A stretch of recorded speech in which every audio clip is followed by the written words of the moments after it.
The Rosemont-based head of a railway company is facing some tough questions from police. It was his company's train that crashed in Quebec, Canada, destroying a small town near the border with Maine. And Canadian police took action after he told reporters that some of his employees failed to properly set that train's brakes. The I-Team working this story, ABC 7 investigative reporter Chuck Addy joining us tonight with late developments. Chuck. Kathy Allen, the Canadians haven't exactly put out a welcome mat for Ed Burkhardt since he flew up from Chicago. But with dozens of people dead and missing, even Burkhardt didn't figure on a warm reception. He facetiously said that he might need a bulletproof vest.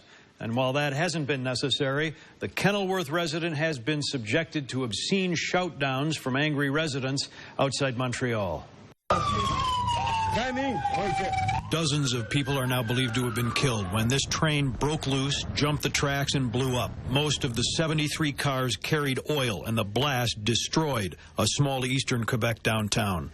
The Montreal, Maine, and Atlantic Railway is owned and operated by Rail World Incorporated of Rosemont, whose president and CEO is longtime Chicago Railroad man Ed Burkhardt, who first said someone had tampered with his parked train, causing the derailment. Today, Burkhardt blamed an engineer for failing to set the brakes and then lying about it. This was a failure of the brakes. It's very questionable whether the brakes, the hand brakes, were properly applied on this train.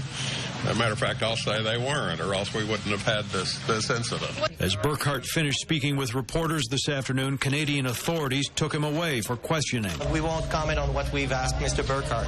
Authorities are questioning all those who had a hand in the train's maintenance and operations, and they say it is a criminal investigation.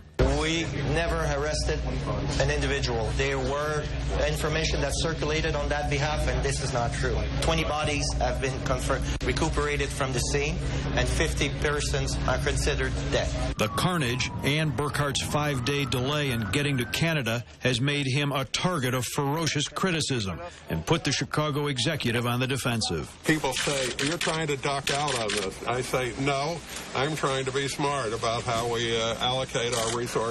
I feel personally absolutely rotten about it, but what can you do at this point?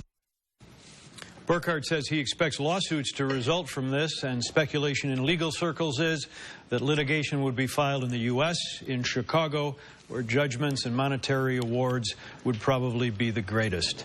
He's not used to being in this position. He runs railroads around the world, and in fact, in New Zealand, where he runs a railroad, he is so popular, he's been named an honorary consul general for New Zealand here in the Midwest. Wow. Okay. Chuck, thanks. All right, Chuck.